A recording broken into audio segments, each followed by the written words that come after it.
우리가 이 세상에서 태어나서 죽을 때까지 경험하는 것이 있는데요, 그것은 치열한 싸움이라는 거예요. 그래서 인생 자체가 치열한 전쟁터다 라고도 이야기를 합니다. 여러분, 이러한 그 싸움이라고 하는 것은요, 국가 간에, 민족 간에 싸우는 것만 싸우는 게 아니라 아주 우리 가까이에 있습니다. 우리 가정 안에서도 싸움이 있어요.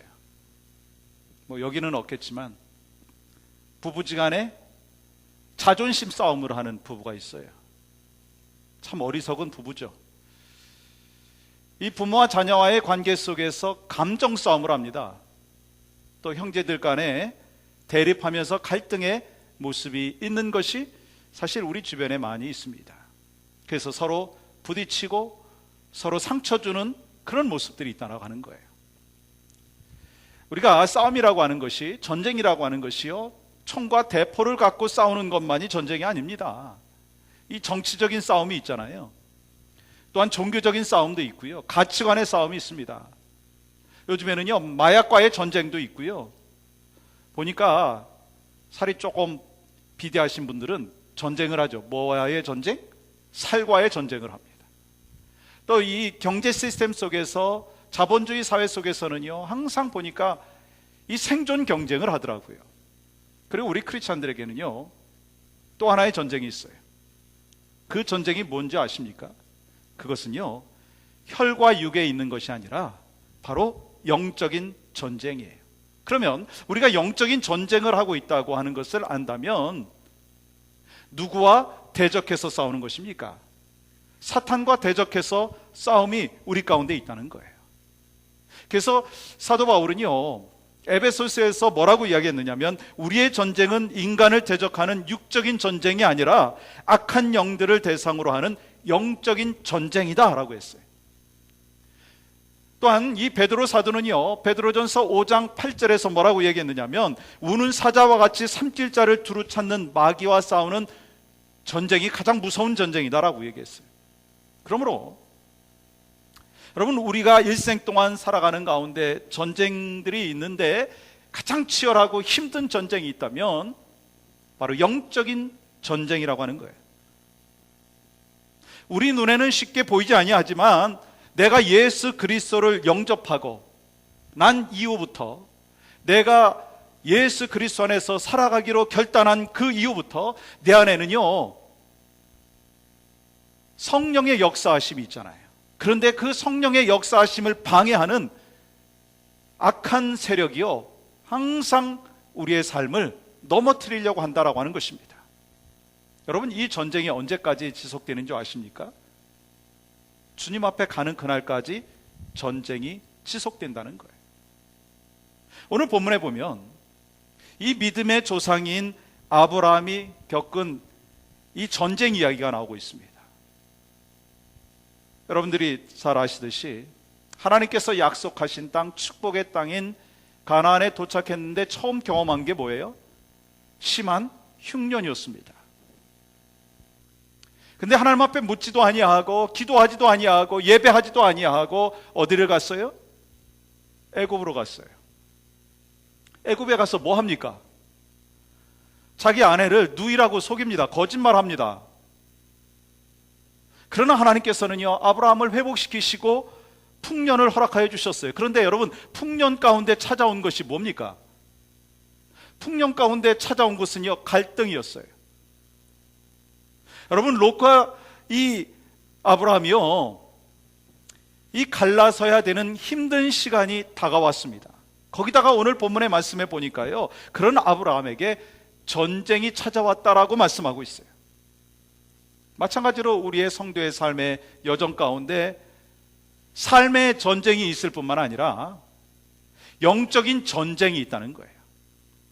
그렇다면 여러분, 어떻게 이러한 영적인 전쟁에서 승리할 수 있느냐는 거예요. 오늘 창세기 14장의 말씀을 통해서 우리 하나님께서는 우리가 경험하는 것이 이 땅에서 영적인 전쟁인데 어떻게 이 영적인 전쟁에서 승리할 수 있느냐라고 하는 것을 분명히 가르쳐 주시고 있습니다.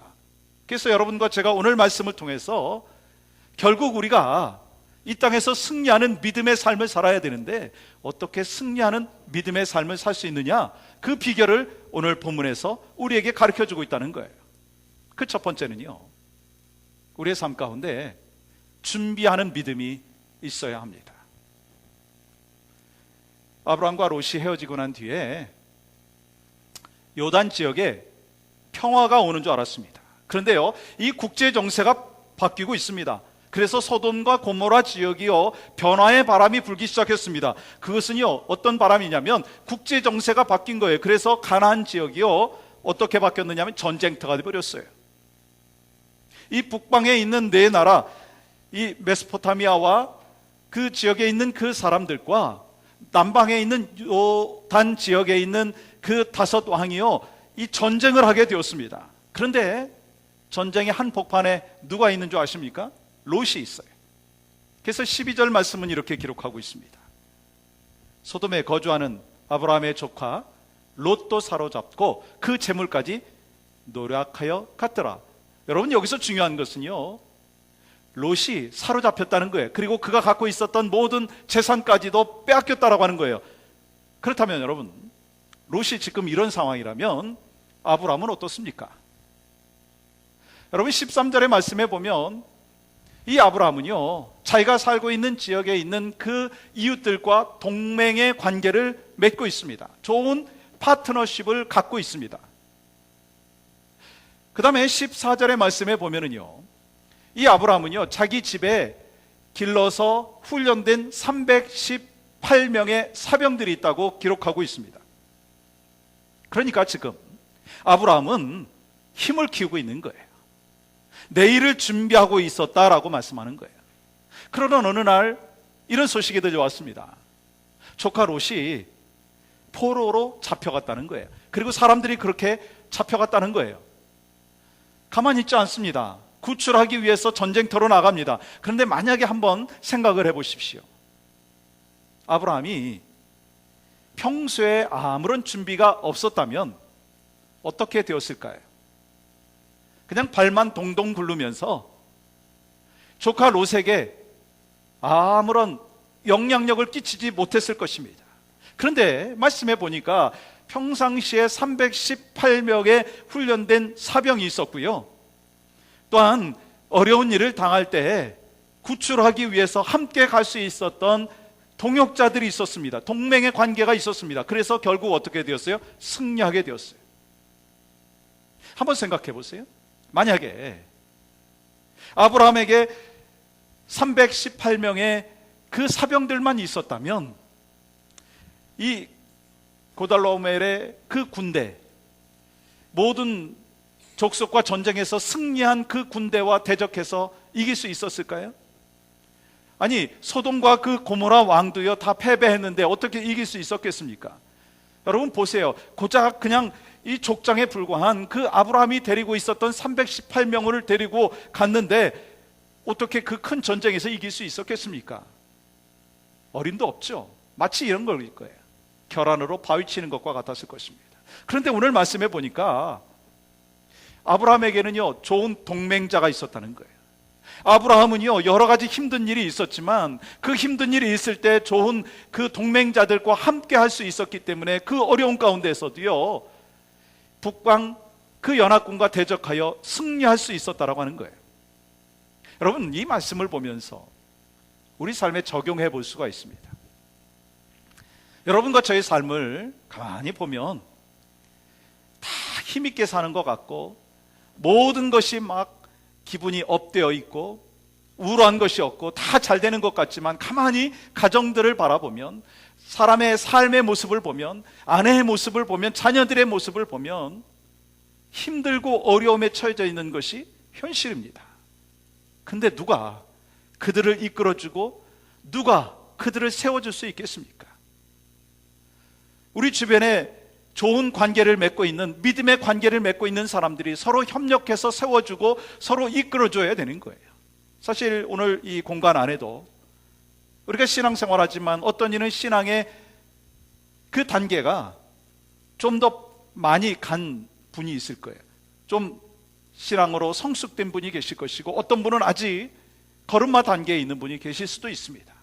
근데 하나님께서 우리에게 아름다운 동역의 관계를 맺어주셨다라고 하는 것을 기억한다면, 한 사람이 지치고 낙심되어 있을 때 같이 힘이 되어주고 용기가 되어주고 격려하면 서로 하나님이 원하시는 삶의 모습으로 나아갈 수 있다는 거예요. 이게 바로 믿음의 동역자의 모습인데, 이 동역의 관계가 어떻게 이루어졌느냐면 평상시에 좋은 관계로 이루어졌다는 거예요. 그것이 바로 아브라함의 모습이고 여러분과 저의 모습이 되어야 된다는 거예요. 여러분, 이렇게 아브라함은요, 비전을 준비했어요. 미래를 준비했습니다.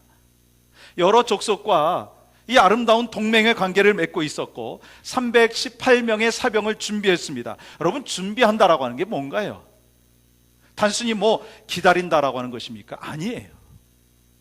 내 비전, 하나님께서 나에게 허락하여 주신 이 비전이 이루어지는 그날까지 무작정 기다리는 게 아니고요, 꿈과 비전을 이루기 위해서 시간과 에너지를 투자해야 돼요. 준비해야 된다는 거예요. 종종 어떤 분들은 이렇게 얘기합니다. 하나님께서 함께 하시니까 잘 될 거예요. 하나님께서 함께 하시니까 잘 될 거예요. 맞습니까? 틀립니까? 제가 너무 어려운 질문을 했나요? 하나님께서 함께 하시니까 잘 될 거예요. 맞습니까? 틀립니까? 맞아요. 그런데요, 이렇게 말만 하는 게 믿음이 아니라는 거예요. 내가 하나님 앞에서 쓰임받을 만한 사람으로 준비되어 있어야 된다는 거예요.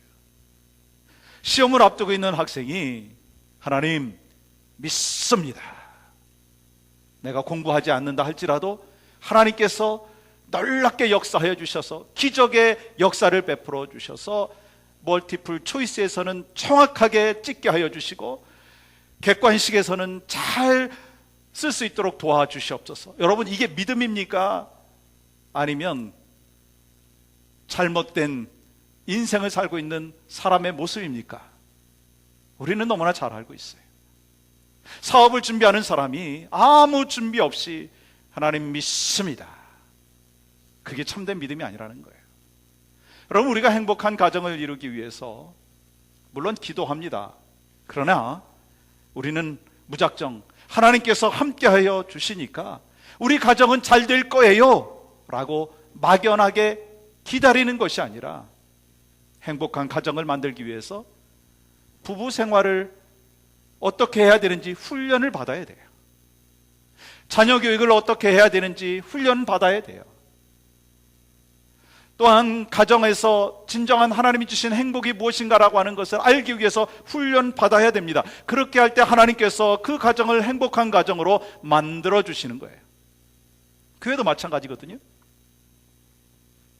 여러분, 우리 크리스찬들을 뭐라고 하느냐면 영적인 군사라고 얘기합니다. 여러분, 군사는요, 평상시에 훈련이 잘 되어 있어야 돼요. 왜 우리 교회가 말씀의 훈련을 자꾸 강조하는지 아세요? 원 캠페인을 통해서 한 사람이 하나의 훈련을 받고 하나의 사역을 하고 한 영혼을 구원해야 된다라고 하는 것을 계속해서 강조하고 있는지 아세요? 말씀의 훈련, 그 훈련을 통해서 파운데이션이 제대로 되어 있지 아니하면 우리는 이 험악한 세상 속에서 영적인 전쟁에서 넘어질 수밖에 없어요.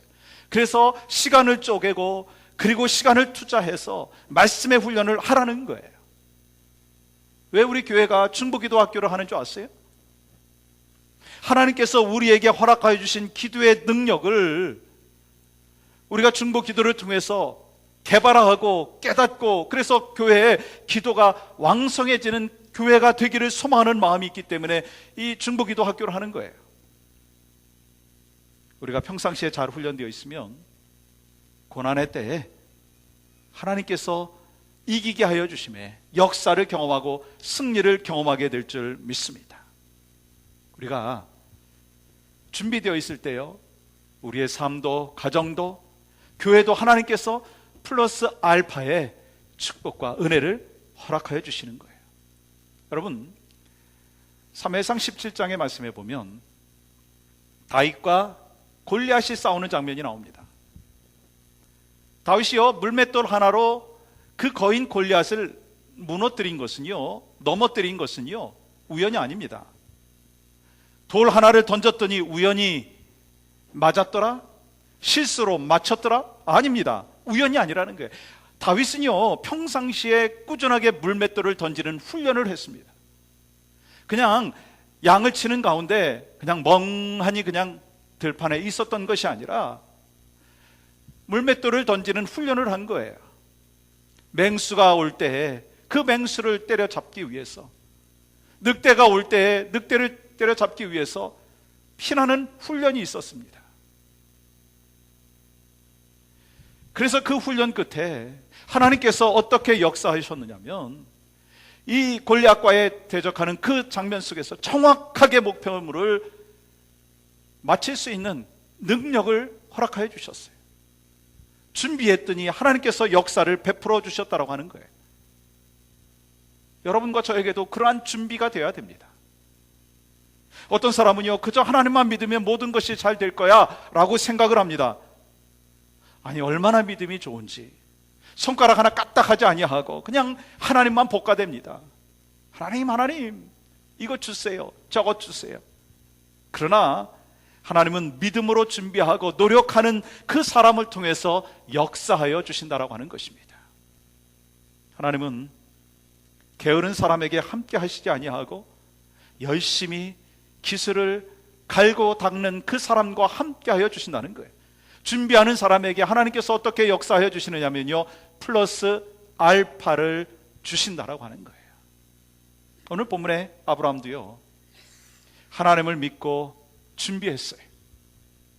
그때 하나님께서는요, 플러스 알파를 허락하여 주시는 것을 볼 수가 있습니다. 우리에게도 이런 믿음이 필요합니다. 언제나 동행하시는 하나님, 영적인 전쟁이든지 육적인 전쟁이든지 이 땅의 어떤 어려운 가운데서도 플러스 알파로 다가와 주시는 그 하나님을 우리는 신뢰하고 믿음으로 준비하는 여러분과 저의 삶이 되기를 간절히 소망합니다. 그렇게 믿음으로 나아갔을 때 여러분이요, 불가능한 상황 속에서도 가능을 하나님께서 만들어 주신다는 거예요. 그러면 우리 크리스찬들에게 필요한 게 뭔지 아세요? 내가 할 수 있느냐 없느냐, 주머니 사정이 좋으냐 좋지 않으냐, 그게 문제가 아니에요. 중요한 게 뭐냐면, 이게 하나님의 뜻입니까? 이게 하나님의 사람으로서 선택할 문제입니까? 이게 하나님 앞에 기쁨이 되어집니까? 이것이 바로 하나님 앞에 영광이 되어집니까? 그것을 질문하고 그리고 열심으로 믿음으로 준비했을 때 결국 하나님께서는요, 승리케 하여 주신다는 거예요. 슬기로운 다섯 처녀와 같이 기름을 준비하는 하나님의 백성의 삶이 바로 여러분과 저의 삶이 되기를 주님의 이름으로 간절히 축복합니다. 우리는요, 신앙생활하면서 준비되어 있어야 합니다. 늘 깨어 있어야 합니다. 어떻게 깨어 있어야 됩니까? 하나님의 말씀 앞에서 내가 어떻게 살아야 될지, 하나님께서 나를 향하여 말씀하시는 그 음성이 무엇인지를 늘 깨어서 들으려고 해야 됩니다. 우리의 인생 그렇게 길지 않습니다. 우리에게 주어진 시간 그렇게 많지가 않습니다. 그렇다면 우리가 영적으로 깨어있기 위하여 하나님의 말씀의 강가로 나아가고 정말 하나님의 음성을 듣기 위하여 무릎의 삶의 모습이 있어야 된다는 거예요. 기도하는 신앙생활의 모습이 있어야 된다는 거예요. 그렇게 믿음으로 준비하고 그리고 깨어있을 때 하나님께서 결국 우리의 인생을 어떻게 하신다고요? 승리케 허락하여 주시는 줄 믿습니다. 여러분, 승리하는 믿음은요, 준비하는 믿음이에요. 또 한 가지는요, 행동하는 믿음입니다. 행동하는 믿음. 여러분들이 알고 계시듯이 아브라함은 본래 어떻게 보면 강하고 용기 있는 사람이 아니더라고요. 이 자신의 생명을 보호하기 위해서 그 아내 사라를 루이라고 속이면서 자기 생명을 보존할 정도로 되어 있으니까요, 참 비겁하고 좀 연약한 모습이 있습니다. 그런데 이 조카 롯이 잡혀 있다라고 하는 소식을 듣고 그를 구하기 위해서 318명의 사병들을 데리고 전장터로 나아갑니다. 여러분, 이거는요, 하나님을 믿고 의지했기 때문에 그러한 결단이 나왔고 결국 그 결단 속에 승리가 나타난 거예요. 여러분, 믿음이라는 것이 뭘까요? 한번 여러분 나름대로 데피니션을 한번 내보세요. 저는 이 시간에 믿음은 무엇인가 그렇게 질문하면 계산하지 않는 거라고 말씀드리고 싶습니다. 믿음은 뭐냐? 계산하는 것이 아니다. 아브라함이요, 고작 318명이라고 하는 사람과 그리고 그 연합군과 더불어서 그 강한 그 군대와 대적할 수 있었던 것은요, 숫자적으로 계산했기 때문에 가능한 것이 아니었습니다. 숫자적으로는 열세지만 결국 하나님께서 나와 함께하여 주시고 우리 민족과 함께하여 주시고 하나님께서 역사를 베풀어 주실 것을 분명히 확신하였기 때문에 아브라함은요, 롯을 구출하기 위하여 나아갈 수 있었습니다. 죽음을 무릅쓰고 나아갈 수가 있었습니다. 14절 말씀 보세요.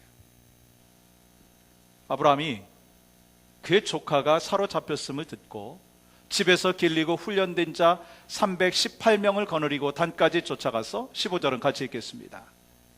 그와 그의 가신들이 나뉘어 밤에 그들을 쳐부수고. 여러분, 믿음이란 무엇인가? 믿음은요, 행동하는 것입니다. 믿음이란 행동하는 것이라는 거예요.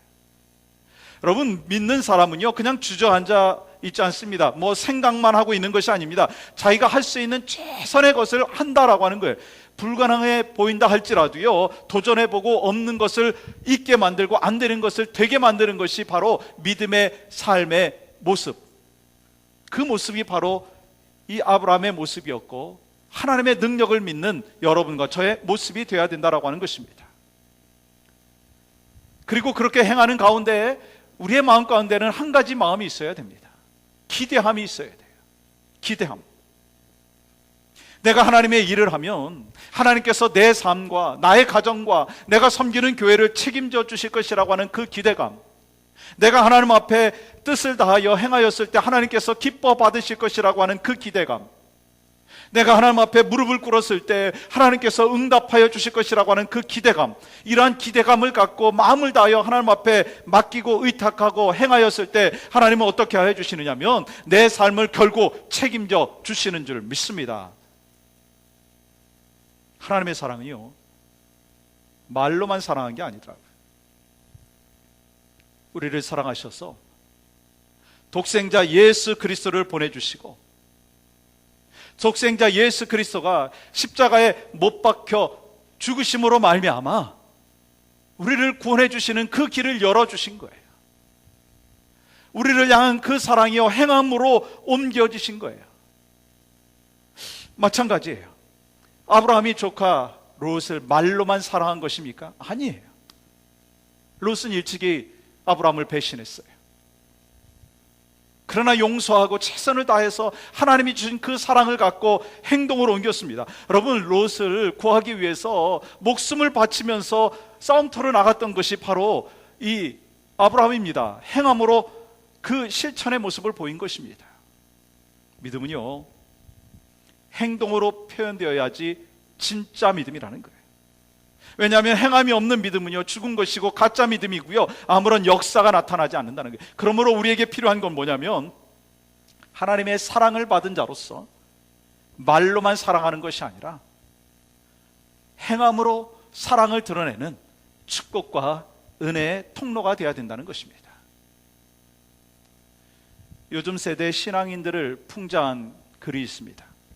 그야말로 풍자이니까 이게 사실이다 라고 생각하지 마시고 잘 들어주세요. 그러나 참 귀한 레슨이 있어요. 어떤 사람이 천국에 갔습니다. 근데 그곳에서 수많은 보석과 빛나는 영광이 있을 줄 알았는데 사람은 아무도 없고 그냥 엄청나게 시끄러운 거예요. 자세히 보니까 천국에 있어야 될 사람은 전혀 보이지 아니하고 입술과 귀만 보이는 거예요. 입술과 귀만 천국에 와 있는 거예요. 그게 주님 앞에 찾아가서 물었습니다. 주님, 왜 천국에는 사람은 없고 입술과 귀만 있습니까? 그랬더니 주님이 한숨을 내쉬면서 이렇게 말씀하시는 거예요. 그게 말만 잘하는 목회자의 입술과 듣기만 좋아하는 교인의 귀만 구원받았어. 목사들은 행하지도 아니하면서 좋은 말만 많이 했기 때문에 입술이 구원받았고, 교인들은 행하지도 않으면서 달콤한 말만 듣기 좋아해서 귀만 구원받았다는 거예요. 여러분, 물론 풍자입니다. 그런데 우리에게 주시는 귀한 레슨이 있다는 거 여러분 아십니까? 야고보서 2장 26절 말씀 보세요. 같이 한번 읽겠습니다. 영혼 없는 몸이 죽은 것 같이 행함이 없는 믿음은 죽은 것이니라. 행함이 없는 믿음인 죽은 믿음을 갖지 말고 믿음의 열매를 맺는 크리스찬의 삶을 살라라고 말씀하는 거예요. 여러분, 우리가 믿음으로 준비하고 행동하는 믿음이 있을 때 여러분 이 어떻게 되는 줄 아세요? 여러분 16절 말씀 보세요. 16절 같이 한번 읽겠습니다. 시작. 모든 빼앗겼던 재물과 자기의 조카 롯과 그의 재물과 또 부녀와 친척을 다 찾아왔더라. 여러분, 준비되고 행동하는 믿음으로 나아갔을 때 하나님께서는요 아브라함에게 불가능한 상황 속에서 가능을 보여주셨고요, 안 되는 일을 되게 하여 주셨다는 거예요. 그래서 결국 어떻게 되었어요? 빼앗겼던 그 재물과 그 조카 롯과 그리고 그의 재물과 그 부녀와 모든 사람들을 되찾아왔다라고 하는 거예요. 여러분, 무엇이 이것을 가능하게 했느냐라고 하는 거예요. 믿음입니다. 믿음이에요. 상식적으로는 이런 일을 할 수가 없습니다. 이성적인 계산으로 이런 일이 가능하지 않습니다. 머리 굴려가지고 이런 일이 일어날 수가 없습니다. 그런데 여러분과 저는 어떠느냐는 거예요. 무엇을 하려고 하면 믿음보다 앞서는 것이 무엇입니까? 혹시 머리 굴리는 거 아닙니까? 계산하는 거 아닙니까? 그러한 여러분과 저에게 주님이 지금 말씀하고 있습니다. 아브라함이 믿음의 행동을 할 수 있었던 그 비결은 참된 믿음을 갖고 있었기 때문이라는 거예요. 하나님 앞에 나아가는, 믿음으로 나아가는 자에게 하나님은 도와주십니다.